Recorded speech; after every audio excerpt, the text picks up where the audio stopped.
Ok. Bon. Pourquoi nous sommes là?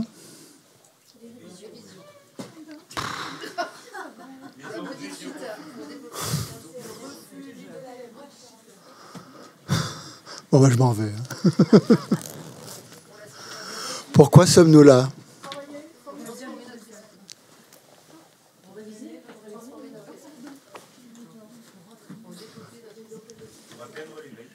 Révision. Pour le bien de tous les êtres. Voilà, pour le bien des êtres. Bon, il va falloir le répéter, hein. Sinon, on a autre chose à faire. Hein.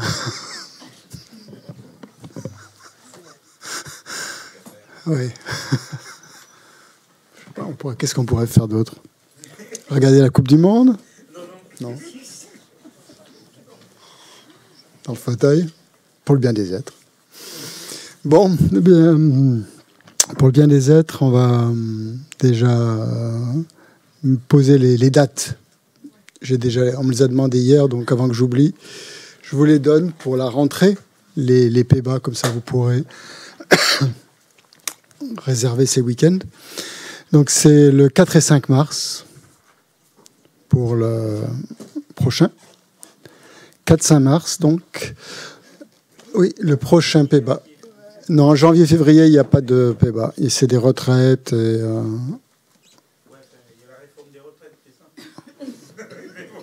ouais. On va inviter Elisabeth. Hein,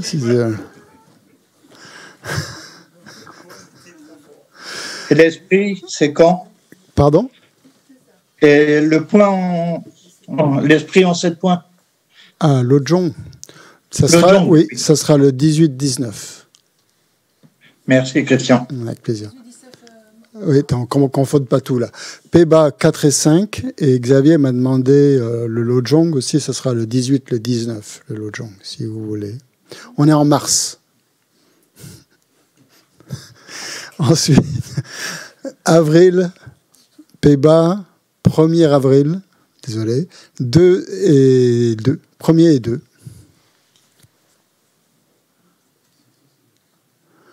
Ça, ce sera le... Voilà. Ensuite, au mois de mai, ça sera le 20 et le 21. Il y en a un par mois, hein. Le 20 et le 21.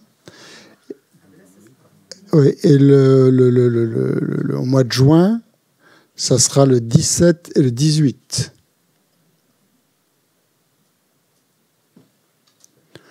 Voilà. Après, en juillet, il y aura la semaine intensive. Mais je peux déjà vous la donner si vous voulez prendre vos congés à ce moment-là ou envoyer vos enfants en colonie. Du 1er juillet au 8 juillet. Mais je crois qu'il y a ouais, ça, vous ne serez pas en vacances, les profs. Hein. Vous êtes en vacances plus tard maintenant. Ils ont raccourci les vacances. Hein. Donc, il faudra que tu vois si tu peux te faire remplacer. Tu es déjà remplaçant, non? C'est ça?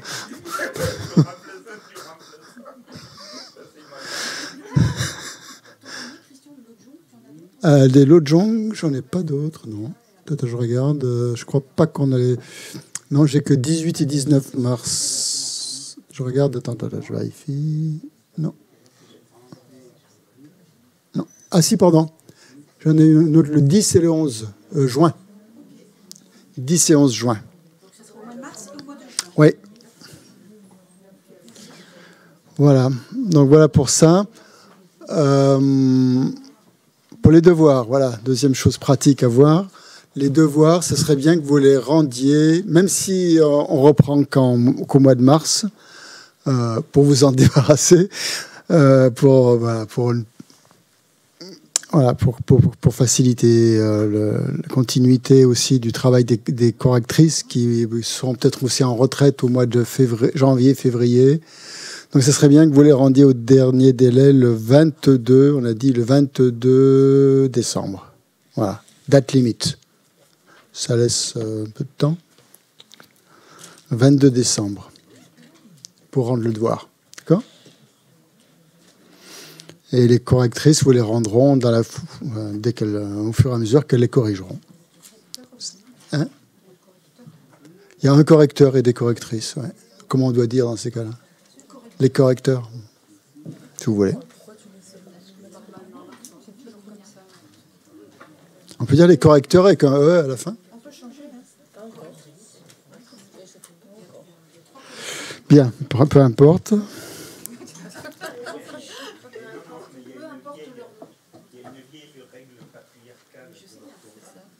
Vous avez un micro-baladeur au cas où il y a des questions?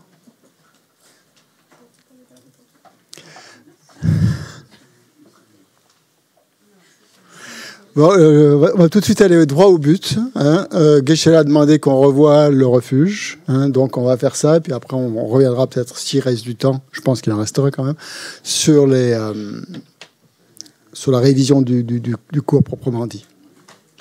Donc c'était par rapport à la première strophe du 10e chapitre qui dit « Afin d'embrasser ce précieux esprit, j'offre parfaitement au Tathagata, au Dharma sacré, joyau sans souillure, aux enfants des éveillés, océan de vertu. » Et ensuite, il va offrir toutes les offrandes qu'il va décliner ensuite. Donc là, dans cette strophe, il y a les 3 joyaux. Hein, d'accord, hein. Les Tathagata, c'est les Bouddhas. Ça veut dire quoi, Tathagata? Aller dans l'incité, voilà, c'est ça. Il est d'aller dans la vacuité, quoi. C'est-à-dire qu'il voit les choses telles qu'elles sont. Hein, ainsi. Pas en félicité, non. Sugata, c'est en félicité. Tathagata, c'est dans la vacuité ou dans l'incité. Donc ça fait référence à sa qualité, donc ultime, hein, de l'esprit d'un Bouddha, qui voit la nature de tous les phénomènes. Hein, ils voient leur réalité ultime et leur réalité conventionnelle. Sugata, c'est aller dans la félicité. Et Tathagata, aller dans l'incité. Voilà. Gata veut dire aller, ta veut dire ainsi. Donc ensuite, c'est le point, le dharma sacré. Et donc, Geshe-la voudrait qu'on revienne là-dessus, sur le dharma sacré, joyau sans souillure. Donc ça fait référence donc, au joyau du dharma et la définition du joyau du dharma. Bon, le joyau du dharma, c'est le véritable refuge. Hein. On est bien d'accord. D'accord ? C'est le vrai refuge. Donc, voilà. Le dharma, c'est le vrai refuge. Pourquoi ? Pourquoi c'est le vrai refuge, le dharma ? Parce que c'est l'enseignement du Bouddha, mais plus que ça, oui. Peut-être on peut faire circuler le micro. Oh, vous me dites les phrases comme ça, je peux répéter, ça évite. C'est ce qui permet de devenir Bouddha, ouais, donc ça c'est la voie. Autrement dit, donc ça fait référence à la voie qui mène à la libération, hein, et à la cessation de toute souffrance. Hein, donc c'est ça donc le dharma. Hein. Le dharma ultime. Ok ? C'est le dharma ultime. C'est-à-dire la cessation de toute souffrance. Toute souffrance, ça inclut aussi les causes de souffrance. Hein. On est bien d'accord ? Hein. Et c'est la voie qui conduit à cette cessation. Donc c'est ça, quand on parle du joyau du dharma, c'est à ça que ça fait référence. À la vérité, aux deux vérités, vérité de la voie et vérité de la cessation. D'accord ? Et on ajoute dans la définition, dans l'esprit d'un arya. D'accord ? C'est-à-dire de quelqu'un qui a réalisé la vacuité directement. Donc, un arya bodhisattva ou un arya ? Un arya. Hein, on ne précise pas bodhisattva. Le refuge, ce n'est pas la bodhicitta. D'accord ? Hein ? On ne parle pas de la bodhicitta, là. On parle du refuge, simplement. Donc, c'est la vérité de la voie et de la cessation dans l'esprit d'un arya. Parce qu'un arya, donc, il a réalisé la vacuité, donc voilà, et il est sur la voie pour devenir un Bouddha. Hein, si c'est un bodhisattva, bien sûr.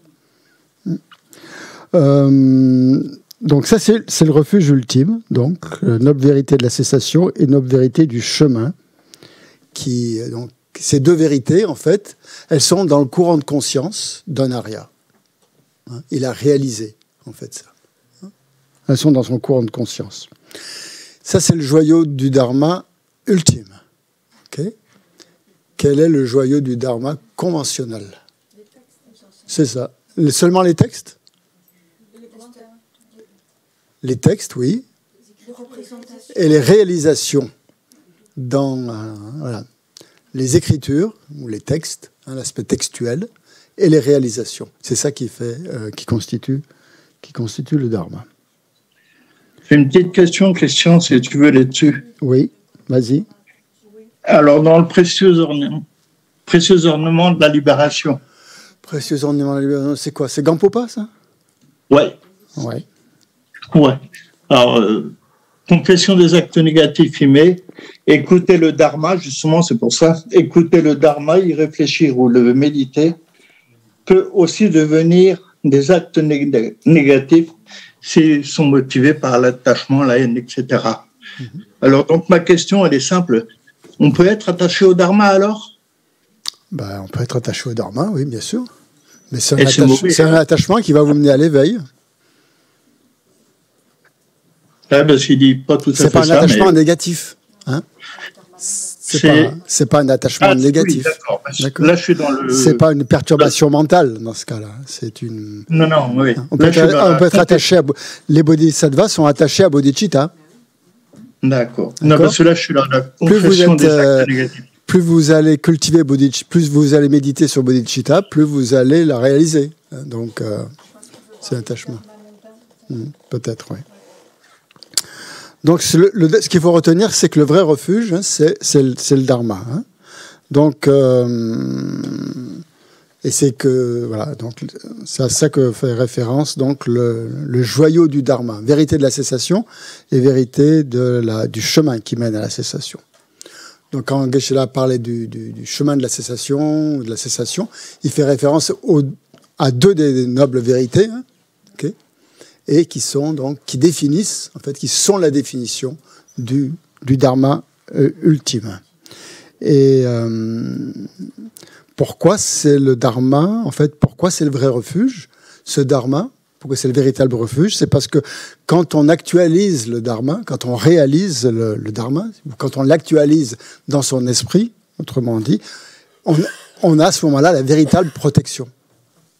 Refuge, ça veut dire protéger.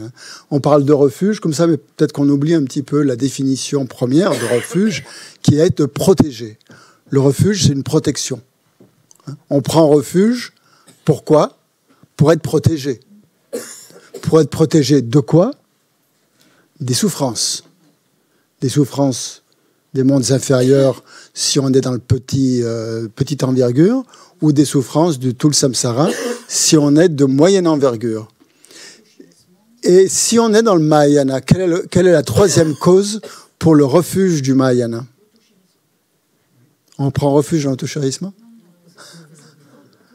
On a peur de l'autochérissement, d'accord. C'est la peur de l'autochérissement. Donc ça va être la compassion, autrement dit, qui va être le moteur du refuge dans le Mahayana.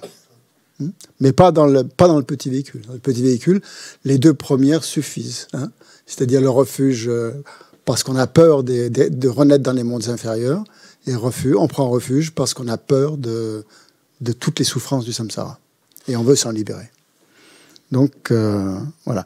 Donc, quand on a réalisé quand on a cette réalisation, quand on est un arya, eh bien, on a la véritable protection. Hein, pourquoi? Parce que donc on a éliminé les perturbations mentales. Hein, quand on est grossière en tout cas, et on a on a éliminé les causes de la souffrance. Si on a éliminé les perturbations mentales, on a éliminé les causes de la souffrance. Donc, on a une véritable sécurité, une véritable protection. Et aussi, voilà. Donc, quand on actualise le dharma dans son cœur, c'est ça notre véritable refuge. Donc ici, dans la strophe, le Bouddha est appelé donc le Tathagata, qui perçoit la nature de la réalité. Donc qu'est-ce que c'est que le Bouddha? En fait, le Bouddha, c'est celui qui enseigne le dharma. D'accord, hein? Le Bouddha, c'est l'éveillé qui enseigne le dharma. Qu'est-ce que c'est que le joyau du Bouddha? Qu'est-ce que c'est le joyau du Bouddha? C'est prendre refuge dans un être qui a actualisé, en fait, le dharma. Est-ce que le Bouddha a créé le dharma? Est-ce qu'il a inventé le dharma? Non. C'est pas le Bouddha qui a inventé le dharma. Il enseigne le dharma parce qu'il l'a réalisé. Donc c'est un état qui... c'est une réalisation, en fait. Ça vient de son expérience. Donc le dharma, en fait, c'est ce qu'enseigne le Bouddha par son expérience. Comment? Ça ne regroupe pas la sagesse? Pourquoi ça? Pourquoi pas? C'est une question. Si. C'est la sagesse. C'est la sagesse d'un Bouddha, oui, bien sûr, qui lui permet d'enseigner, qui a réalisé le dharma et qui l'enseigne aux autres par compassion. Parce qu'il a la bodhicitta. Je vous rappelle pour pouvoir être Bouddha, il faut avoir réalisé la bodhicitta.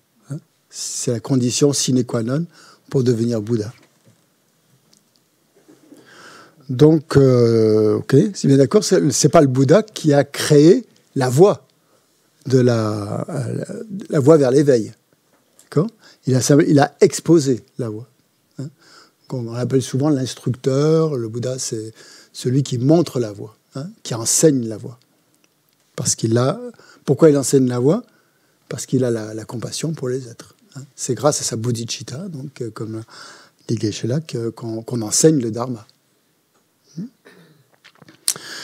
Donc, qu'est-ce qu'il a fait, le Bouddha? Il a créé toutes les causes, il a généré. Ce qu'il a créé, en fait, c'est qu'il a créé les causes pour pouvoir devenir Bouddha. Mais il n'a pas créé le dharma. Le dharma est transcendantal. Oui, le dharma, c'est la vérité. C'est la réalité des phénomènes. Mais il a créé toutes les causes dans son esprit pour pouvoir devenir un être éveillé, autrement dit. Et par compassion, donc, il enseigne le dharma par compassion pour que nous, à notre tour, créions les causes du bonheur et abandonnions les causes de la souffrance. Okay. Donc, voilà, donc, quand on prend refuge dans le Bouddha, on se rappelle des qualités. Ce qui est important, c'est se rappeler des qualités du Bouddha, des qualités du dharma et des qualités du sangha. Non seulement il faut avoir les causes, mais quand on prend refuge, mais aussi se rappeler quelles sont leurs qualités. Par rapport à la sangha, qu'est-ce qu'on pourrait dire? Est-ce que vous pouvez dire par rapport au sangha ou à la sangha? À quoi ça fait référence ici, la sangha? Quand on parle de la sangha, ici, c'est les enfants des éveillés, c'est-à-dire les bodhisattvas. D'accord. Donc, quand on parle ici des enfants des éveillés ou des enfants des Bouddhas, c'est les bodhisattvas. Ok. Peut-être revoir les qualités. Ça pourrait être utile, peut-être, comme révision. Ça, revoir les 8 qualités. Oui, vas-y. Ce sont les bodhisattvas, mais les Arya bodhisattvas, pour les deux. Seulement les Arya bodhisattvas. Ultimement, c'est les Arya bodhisattvas. Le sangha ultime, c'est les Arya bodhisattvas. Donc nous avons la sangha relative et la sangha... Dans le Mahayana, dans le Mahayana. Dans le Mahayana. Sinon, dans le refuge pour les autres véhicules, c'est simplement les Aryas. D'accord? Les Aryas, mais c'est le refuge ultime, les Aryas. C'est quoi le refuge conventionnel, la sangha conventionnelle? 4. 4 moines pleinement ordonnés. Je crois que c'est 4. 4. 4 moines pleinement ordonnés constituent un sangha, enfin, ou une sangha. Ouais. Moine et nonne.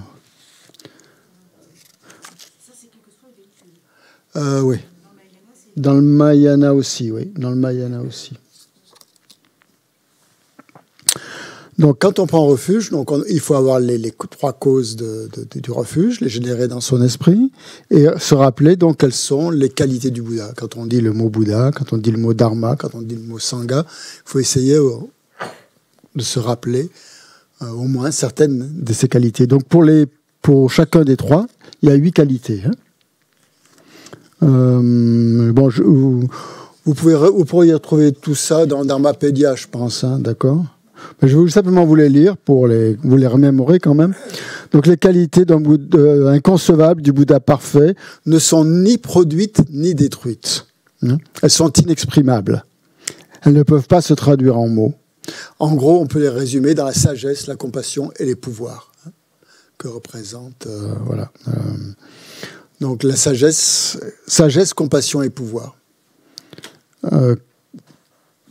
Qui peuvent, donc grâce à ces 3 qualités de sagesse, de compassion et de pouvoir, les Bouddhas peuvent combler sans effort et spontanément aussi bien leurs propres aspirations que les aspirations des autres.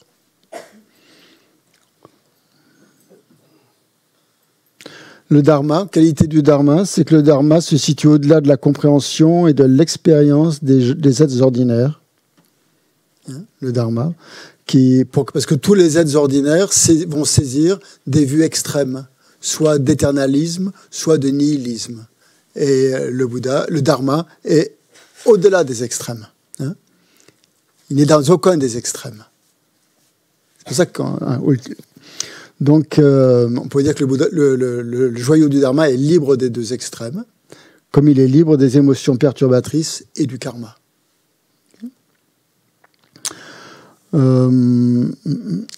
Dans le joyau du Dharma aussi, il y a la distinction entre les 2 vérités, la vérité conventionnelle et la vérité ultime. Et le Dharma, c'est aussi l'antidote aux 3 poisons de l'esprit et ce qui conduit à la vraie cessation. Voilà. Et donc la Sangha, le joyau du Sangha, c'est tous les êtres, les Aryas, qui possèdent cette sagesse intérieure, qui comprend donc la nature des phénomènes, qui comprend comment surgissent les émotions perturbatrices, dans quelles situations elles surgissent. Donc en fait, les membres du Sangha, donc ultime, ont la réalisation directe de la vérité, aussi bien conventionnelle qu'ultime. On parle des Aryas. Les membres du Sangha, c'est-à-dire ultime, c'est les Aryas. Pas forcément des Aryas bodhisattvas, des Aryas, tout simplement, dans le Hinayana. Ils ont réalisé aussi les 2 vérités. La différence, c'est que les membres du Sangha, du grand véhicule, ne recherchent pas la libération pour eux-mêmes, d'accord ? Mais cherchent à atteindre l'état de Bouddha. C'est ça qui est distinct. Oui, il y avait une question. Oui, tu veux bien prendre le micro, peut-être, si c'est un peu technique ?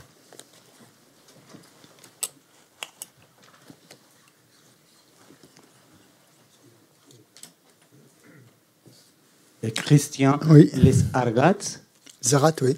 sont aussi Aryas, mais ils ne sont pas bodhisattvas. Donc, elles sont Sangha ultime, mais pas pour le Mahayana. Exactement. Okay, c'est ça, c'est clair. Oui.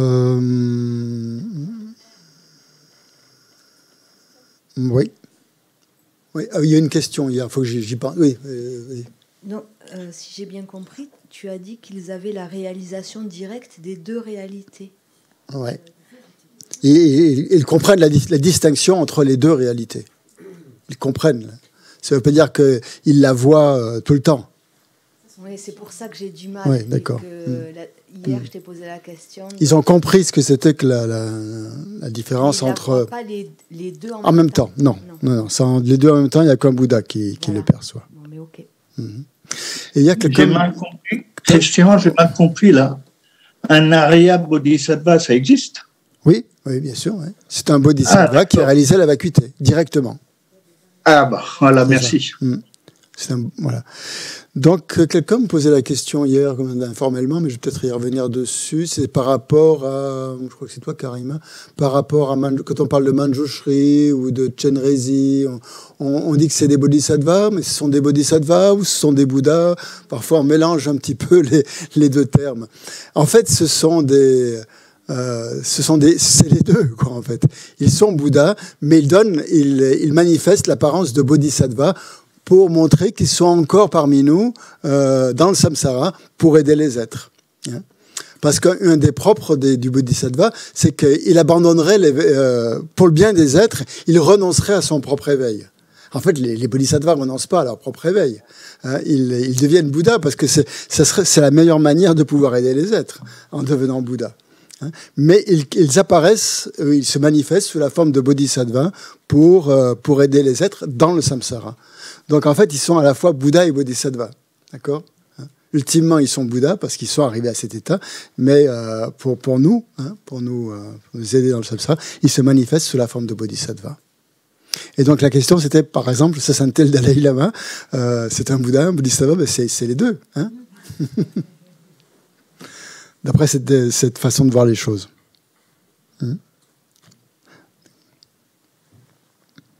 Pourquoi s'ils apparaissent justement sous la forme de bodhisattva, c'est justement par le pouvoir de leur compassion, justement pour montrer. Donc, ça montre le pouvoir de leur compassion.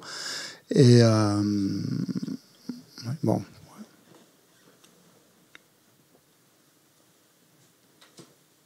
On est bien d'accord que c'est en devenant Bouddha qu'on devient le plus bénéfique à tous les êtres. Hein. Donc, un bodhisattva ne va pas renoncer à être Bouddha. Pour se limiter, en fait. Ce serait une limite. Ok, bien. Est-ce qu'il y a des questions par rapport à ça? Ouais. Sinon, on peut regarder un petit peu l'enseignement de ce week-end. Oui. Pardon, Christian, j'avais une question. Mais tu m'entends? Oui, je t'entends. J'entends. Oui, je me demandais à quel moment à quel moment on peut considérer, disons, qu'on a l'esprit d'éveil. Voilà, à quel moment on considère qu'un être a l'esprit d'éveil. Réaliser l'esprit d'éveil? Oui, voilà. Ben qu'il a réalisé. Quand il l'a complètement intégré, quand ça fait complètement partie de son courant de conscience, c'est-à-dire que ça ne le quitte jamais. En fait, hein, jour et nuit, il pense aux êtres, à ce qu'il pourrait faire pour le bien des êtres. Il n'y a pas d'autre pensée. C'est un esprit qu'on appelle un esprit primaire ou premier, si vous voulez, qui est là tout le temps. En fait. Il n'est jamais séparé de cette pensée-là, la pensée d'éveil. Quand on dit esprit d'éveil aussi, le terme esprit, moi j'avais du mal aussi. C'est pensée aussi, hein. C'est le même terme pratiquement en tibétain. Hein. C'est la pensée d'éveil. Hein. Nous, on a de multiples pensées qui vont un petit peu dans tous les sens, tandis qu'un bodhisattva, toutes ces pensées, en fait, elles sont canalisées vers l'éveil. Hein. D'accord. Et donc, est-ce que c'est à partir de ce moment-là que ça, on c'est peut la bodhicitta, considérer... C'est la bodhicitta non artificielle. Hein. À partir de ce moment-là, c'est vraiment un bodhisattva. Hein. C'est une bodhicitta. Il ne la cultive pas. Nous, quand on veut générer la bodhicitta, il faut qu'on la cultive, il faut qu'on la fabrique, hein. Il faut qu'on la crée, il faut qu'on la produise dans notre esprit. Il faut qu'on mette des pensées les unes après les autres pour amener cet état d'esprit. À ce niveau-là, lorsqu'un vrai bodhisattva n'a plus besoin de faire ça. Il n'a pas besoin de créer, de fabriquer des pensées. Ça vient tout seul. Hein. Il n'a rien à fabriquer. C'est une bodhicitta non fabriquée. Et ça, donc, à partir de là, du moment où il a cette bodhicitta, où il l'a réalisée, il entre sur la voie de l'accumulation. Hein. Il n'est pas encore un arya, il n'est pas encore un arya, il est sur la voie de l'accumulation. Et il lui faut encore éliminer des choses. D'accord. Et par rapport aux 10 bienfaits dont on parlait hier, par exemple, le fait de devenir l'enfant d'un Bouddha, le fait de purifier, etc. Et, ça commence à partir du moment où c'est un bodhicitta qui a vraiment, qui a au niveau dont tu parles, ou ça commence avant? Les bienfaits, non, il y a... Non, juste les biens, on peut parler des bienfaits simplement de l'aspiration à l'esprit d'éveil, hein, ou de l'engagement à l'esprit d'éveil. Shantideva distingue les deux d'ailleurs.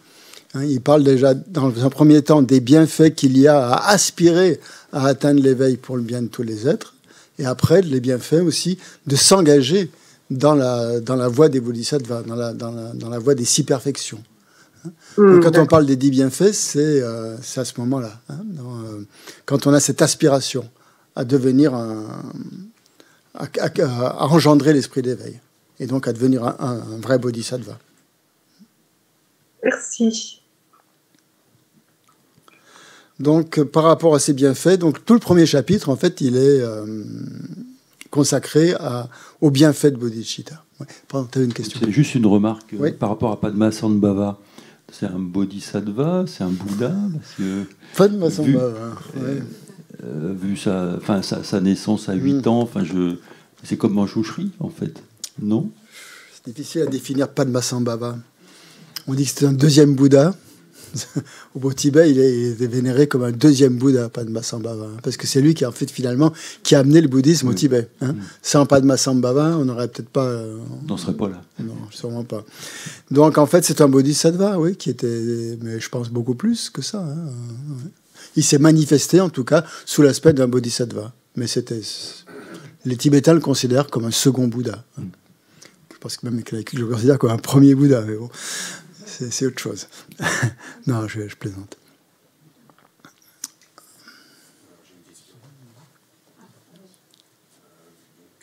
Christian, j'aurais une question à poser. Pas priorité à Zoom, allez. On est généreux. Je voulais un peu remonter en fait à la jeunesse du texte.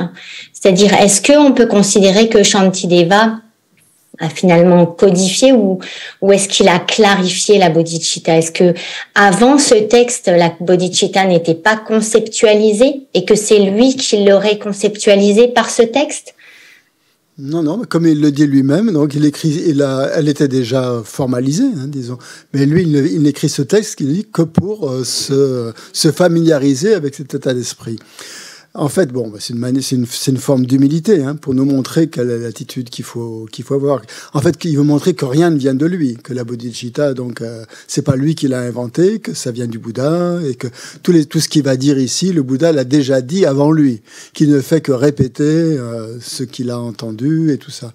Mais c'est pas le premier qui parle de la bodhicitta, c'est pas le premier des maîtres indiens en parler. Avant lui, il y a Nagarjuna sans doute.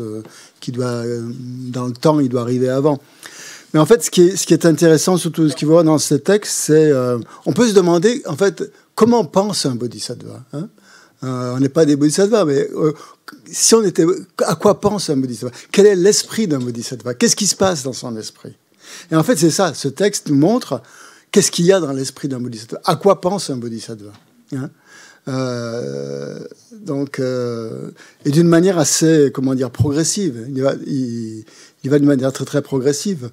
Donc c'est un texte aussi un peu, on pourrait dire, pédagogique aussi, pour nous montrer comment nous aussi nous pouvons devenir des bodhisattvas. Donc en fait, il nous montre son propre esprit. Qu'est-ce qui se passe dans son propre esprit, hein? C'est comme une description de son propre état d'esprit, pour nous amener progressivement à s'unir un petit peu à cet état d'esprit, à que cet état d'esprit soit le nôtre, en fait. Donc, en fait, c'est son moyen habile dans ce texte, justement, de ne pas décrire la bodhicitta comme quelque chose d'extérieur à lui, hein, comme quelque chose d'extérieur, mais de quelque chose vraiment d'intérieur, et que nous aussi, nous serons capables de générer si nous faisons des efforts, si nous nous appliquons à faire comme lui, quoi. Donc voilà, je ne sais pas si je réponds à ta question, mais... Oui. En fait, je voulais vraiment comprendre si finalement son écriture avait été quelque chose qui avait en fait clarifié un concept, parce que lui, il a l'air de dire au début... J'appellerais pas ça un concept, la bodhicitta. J'appellerais pas ça un concept, parce que là, on est quand même, on va au-delà du concept. Hein. C'est justement pour nous amener au-delà du concept qu'on travaille, en fait. Et tout le but du dharma, en fait, c'est ça. Hein. Tant qu'on a des pensées conceptuelles, on n'a rien réalisé. Mais ça me donnait un peu la sensation qu'en fait, pour lui, c'était pas clair et qu'il devait l'écrire pour vraiment mettre ses idées au clair. Et que du coup, c'est comme si avant ça, il n'y avait pas suffisamment de clarté dans ce qui existait déjà, quoi. Ouais, non, ça c'est sa forme d'humilité. Shantideva, c'était un des plus grands pandits de l'université de Nalanda, donc je pense que sa pensée était très très claire, et donc il l'a simplement... c'était lors de l'enseignement qu'il a donné cet enseignement. Donc comme ça lui venait en fait. Donc ça veut dire que spontanément, il avait cette bodhicitta, puisqu'il était capable de déclamer d'une seule traite toutes ses strophes sans s'arrêter. Ça veut dire qu'il avait complètement intégré ça. Donc il ne cherche pas à clarifier vraiment la bodhicitta, mais au moins, en tout cas, il donne un enseignement. Donc il enseigne ça pour les moines, qui sont les moines et les nonnes, je suppose, qui étaient présents là pour leur montrer comment développer la bodhicitta. Et peut-être qu'il le clarifie pour eux, oui, effectivement, mais pas pour lui. Bon. Oui, il y avait d'autres choses. Oui, pardon. Ça rejoint un peu ce que disait la personne sur Zoom. Là. Oui. Il me semble que celui qui serait le mieux placé pour parler de la bodhicitta, c'est un bodhisattva, en fait. Puisqu'il est à l'intérieur de son enveloppe, en fait. Donc il peut parler de lui-même, on va dire, d'une certaine façon. Et c'est ce que fait Shantideva. Il parle de lui-même. Mais qui n'est pas, lui, un bodhisattva. Shantideva ? Si. C'est quoi, alors ? Non, je pensais que c'était de la classe inférieure. Mais... C'est un Bouddha ? Peut-être c'est un Bouddha. Alors j'avais une autre question par rapport à ça. C'est sa sainteté Dalai Lama étant un Bouddha manifesté bodhisattva. J'ai lu pas mal de bouquins du Dalai Lama. Il écrit un peu comme un être, on va dire... Je sais pas s'il écrit, le Dalai Lama. Tu es sûr qu'il écrit ? Enfin, il signe, en tout cas, il signe des ouvrages. C'est souvent des enseignements oraux, comme Shantideva, hein, qui sont après mis par écrit. Oui, c'est bien possible. Oui, le plus souvent, c'est comme ça que c'est. Alors, j'avais une question un peu d'expérimentateur. On ne peut pas soumettre sa sainteté de Dalai Lama à la question qu'est-ce que tu ressens, comment toi tu vis à l'intérieur, comment tu t'auto-analyses. Voilà. Non, mais c'est pas à lui, il n'y a pas à lui poser cette question. C'est un ressenti personnel. Quand le Dalai Lama parle, il parle de lui, il parle de ce qu'il ressent, il parle de son esprit en fait. C'est ça qu'il exprime. Comment fonctionne l'esprit d'un bodhisattva ? Qu'est-ce qu'il y a dans son esprit ? Tu n'as pas besoin de te poser la question, tu le vois tout de suite. Il n'y a pas besoin. Comme quand Geshe la enseigne, automatiquement, vous avez la manifestation, merci, de ce qu'il a dans l'esprit. Voilà, ce sont les êtres qui ne cachent rien, en fait, hein, qui expriment directement ce qu'il y a dans leur esprit. C'est pas comme moi.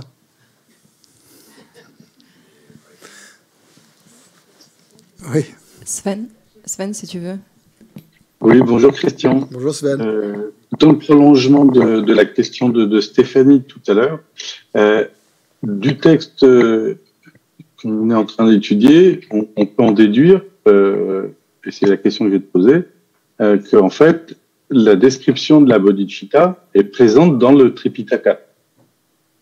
Et que c'est une manière de tirer sagesse du Tripitaka qui est spécifique au Mahayana que de développer la bodhicitta. Oui. Mais du coup, quels sont les sutras du Tripitaka dans lesquels justement on peut trouver l'expression par le Bouddha de la bodhicitta. Et notamment, vous avez à plusieurs reprises fait référence à des sutras comme le sutra de l'arrangement des tiges et autres. Et est-ce qu'on peut les trouver traduits en français? Oui, le Gandavyoa, oui, il est traduit en français. Oui, il est, Patrick Carré l'a traduit là, dans l'éloge à la dimension absolue. Il a mais une partie, hein, pas tout. Donc, il y en a qu'on trouve en français, il y en a qui existent en français, où il parle de bodhicitta, mais pas... En fait, dans les sutras, il n'y a pas vraiment forcément un sutra qui va être dédié à la bodhicitta. Il faut prendre des parties de ce sutra pour... C'est ça qui est compliqué, en fait, dans les sutras. C'est qu'il parle de plusieurs choses dans les différents sutras. Aussi, il y a les sutras du Hinayana et il y a les sutras du Mahayana. Hein. Donc, après, dans chacun des enseignements, il faut extraire des enseignements types qui exposent certaines choses, comme l'éditeur d'un bodhisattva, par exemple. Hein, le sutra d'éditeur expose la progression dans l'éditeur d'un bodhisattva. Donc, de quoi il parle? Il parle de la bodhicitta, là, quand même. Si vous lisez le sutra de l'entrée à Lanka aussi, il parle de la bodhicitta. Mais pas en continu. Il parle aussi essentiellement aussi de la réalité. La bodhicitta fait partie de la réalité, hein, aussi. Hein. C'est la réalité d'un Bouddha. Donc il parle de sa réalité, comment il la décrit et tout ça. Mais bon, c'est difficile. Pour te donner un exemple de type de sutra, j'en ai pas en tête, où il parle vraiment exclusivement de la bodhicitta, je sais pas, j'en ai pas un. Le sutra d'éditeur, peut-être, sur l'éditeur de Bodhisattva, qui décrit vraiment la progression dans le cheminement d'un Bodhisattva. On pourrait voir ça. Mais après, même dans le sutra de la liberté inconcevable, mais on sent quand même... Il parle certes de la vacuité, mais tous ces enseignements sur la vacuité, c'est donné avec bodhicitta, hein, aussi. Donc, elle est toujours sous-jacente, la bodhicitta, dans les sutras du Mahayana. Forcément. C'est ce qui le motive à enseigner. Il y a aussi Daniel sur Zoom.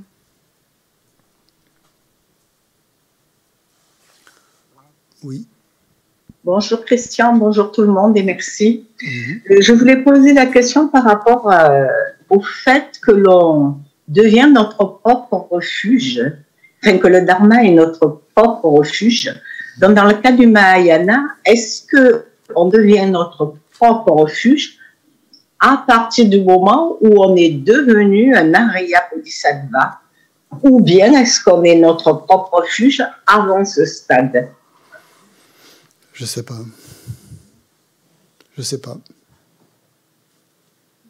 Je dirais oui, quand on est un Arya Bodhisattva, quand on a réalisé la voie de la libération et la voie de la cessation, et la cessation de la souffrance, à ce moment-là, on est un véritable refuge. Ouais. Mais est-ce qu'on l'est avant? Je pense pas. Non, je pense pas. Merci. Et d'autres questions? Ouais. D'abord, une remarque. C'est vrai que quand tu dis qu'il y a aucun... Enfin, on ne sait pas exactement où est-ce qu'on peut trouver tout ce qui a rapport avec bodhicitta, parce que c'est éparpillé dans plusieurs sutras. Ça me laisse me dire à quel point Lama Tsongkhapa a été formidable que d'écrire le Lamrim, parce qu'effectivement, c'est grâce à lui qu'on a condensé, chapitre par chapitre, toutes les notions du bouddhisme. Ouais. Alors ma question c'est, comment on peut faire la différence réellement entre une vraie compassion pour soi-même et l'auto-chérissement? Parce que Geshe-la a beaucoup insisté hier sur la compassion vis-à-vis de soi-même. Et moi, personnellement, je ne sais pas vraiment faire la différence. Je ne sais pas quand est-ce que j'ai une vraie compassion pour moi-même et quand est-ce que je suis dans l'auto-chérissement. Oui, il a effectivement, Geshe-la a beaucoup parlé de cette compassion. Qu'est-ce qu'il entend par compassion pour soi-même? Ou qu'est-ce qu'il a voulu dire par là, par la compassion pour soi-même? Je pense qu'il faut déjà clarifier ça. Qu'est-ce qu'il est? Il y en a effectivement parlé deux ou trois fois. C'est pas l'auto-chérissement, hein. Il a parlé, en fait, quand il parle de la compassion pour soi, c'est dire, avant de penser même à générer bodhicitta, regardez où on en est. Hein. Regardez quelles sont nos souffrances. Hein.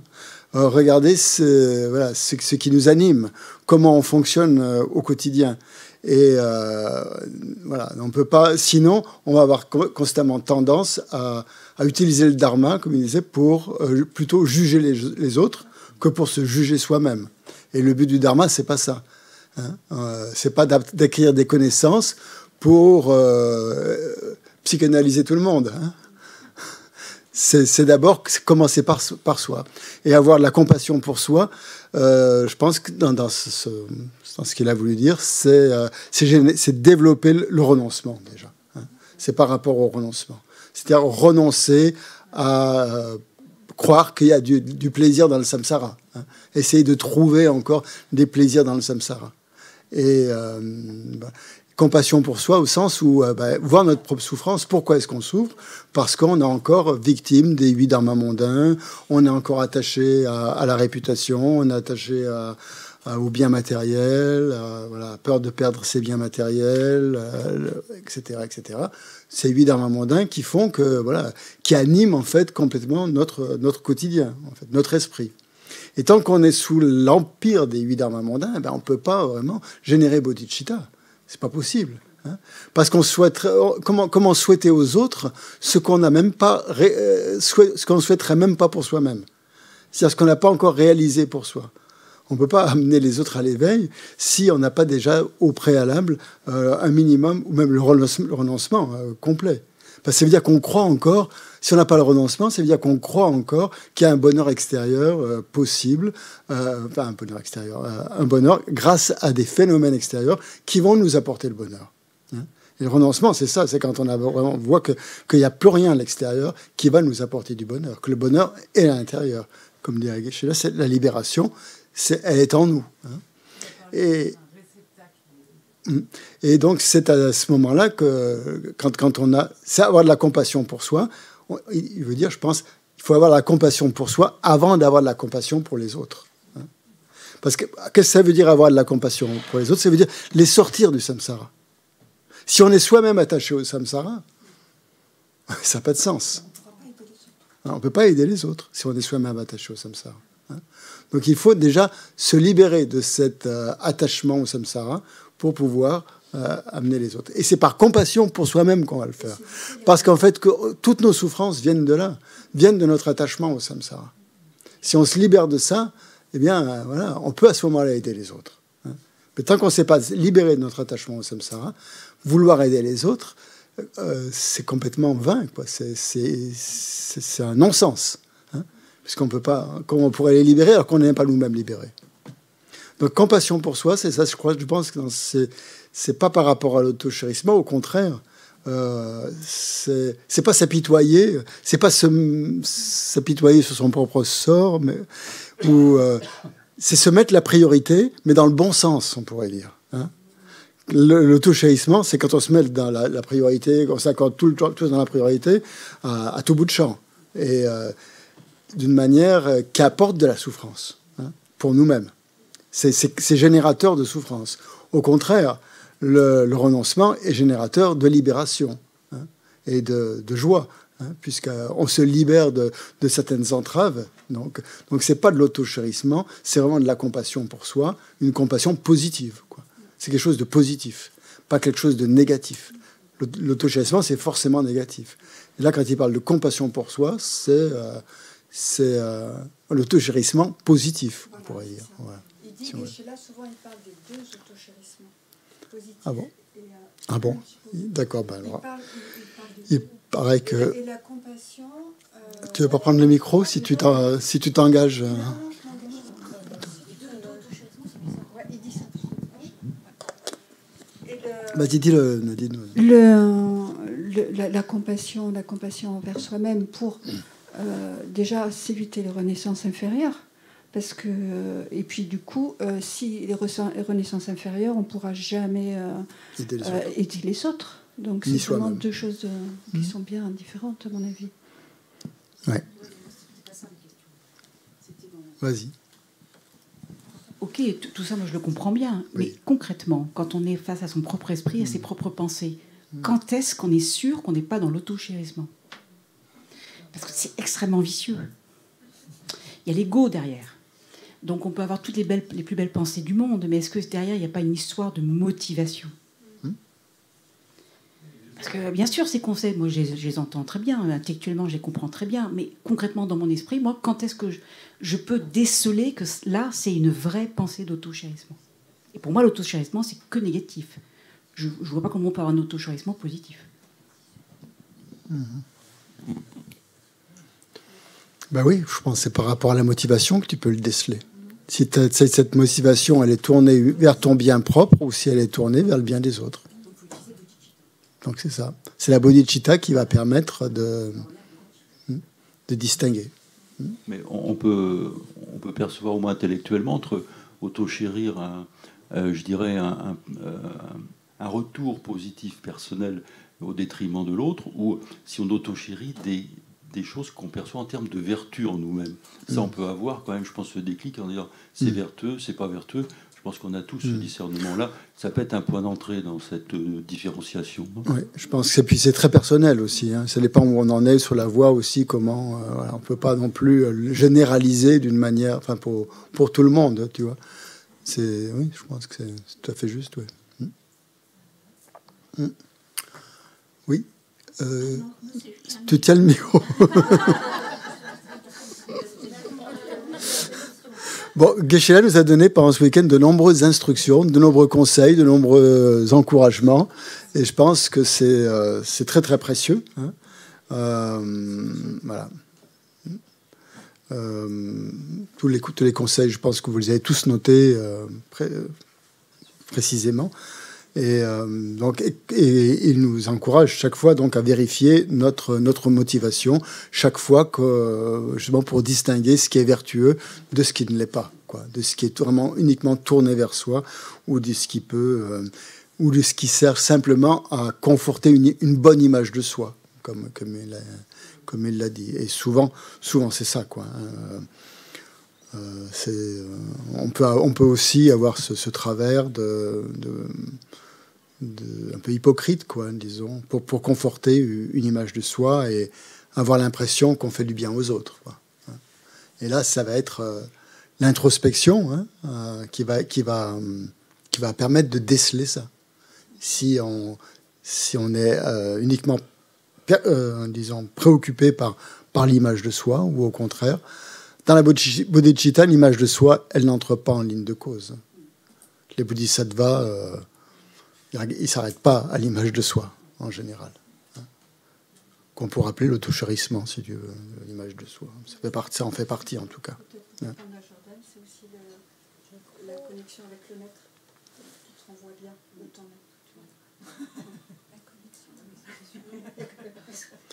maître. Un conseil aussi qui est important, on a un peu de temps encore, que Geshe-la a donné, que je trouve très valable, c'est que il nous a dit à un moment donné, notre esprit ne doit pas être perçu comme une poubelle, ou qui reçoit, comme réceptacle, ce que tu disais tout à l'heure, qui reçoit toutes nos perturbations mentales, mais comme un vase susceptible d'accueillir la bienveillance et la compassion pour nous-mêmes et pour les autres.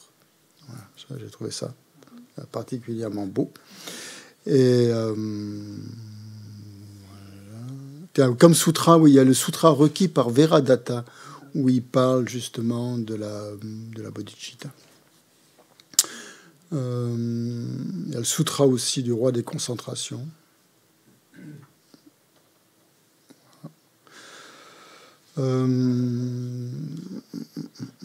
Oui, donc ce premier chapitre est essentiellement fait pour nous amener à contempler les bienfaits de bodhicitta.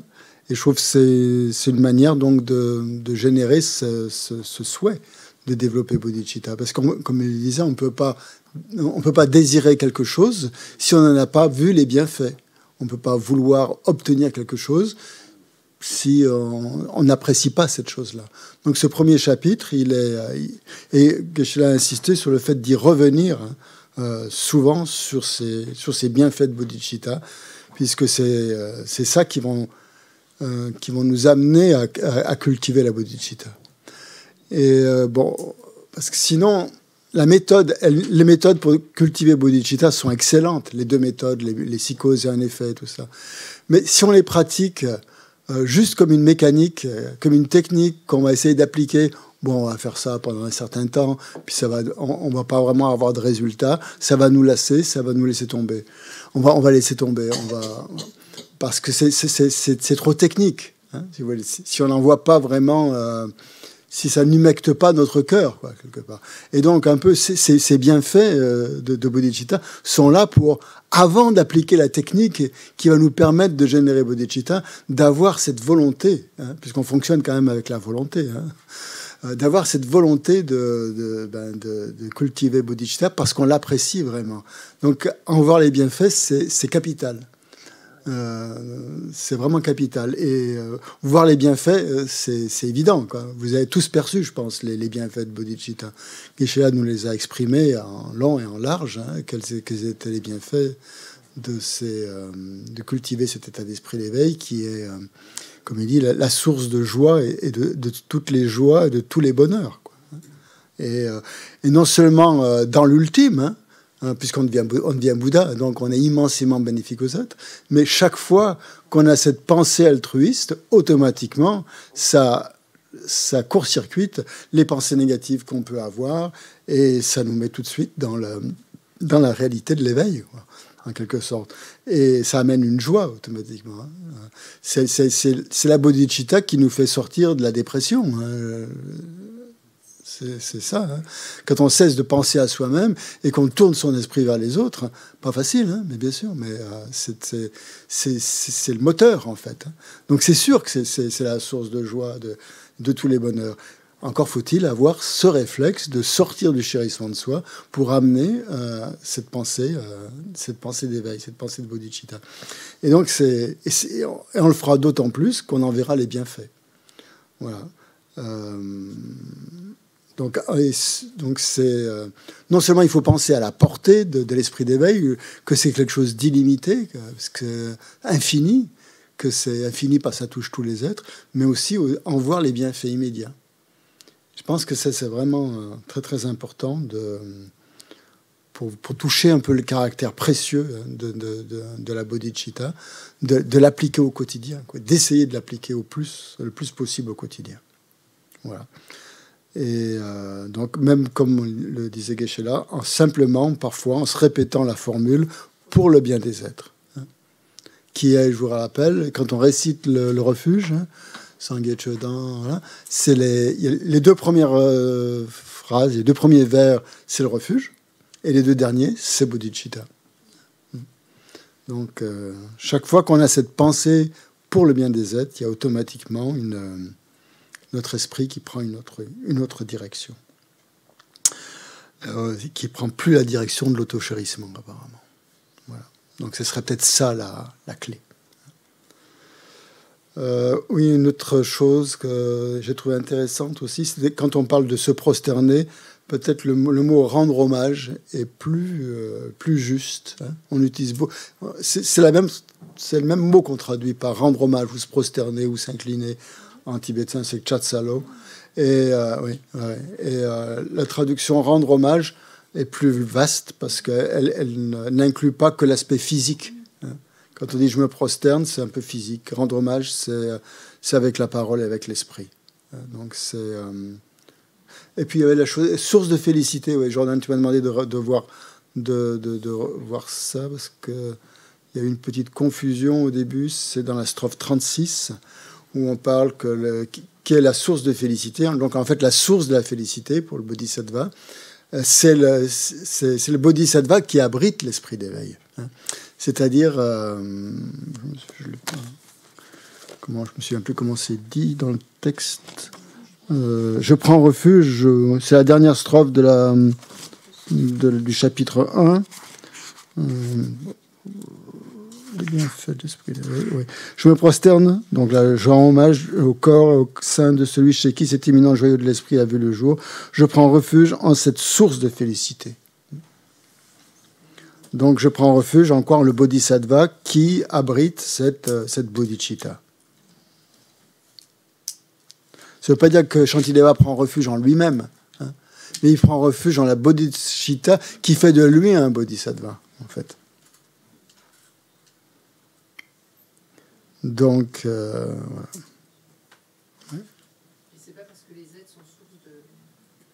C'est pas parce que les êtres sont source de félicité. Pas ici, en tout cas. Dans d'autres, comme les 8 versets, oui, on dit ça, qui sont source de félicité. Mais ici, dans ce texte, justement, c'est pas ça qui est dit. C'est que c'est le bodhisattva qui est source de félicité. Parce qu'il a en lui la bodhicitta.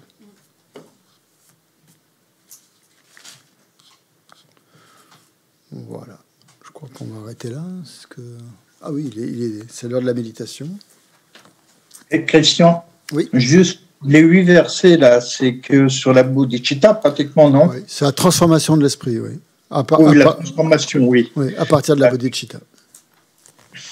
Merci. Je vais vous faire une petite pause, 2 minutes, si vous voulez, avant de faire la méditation.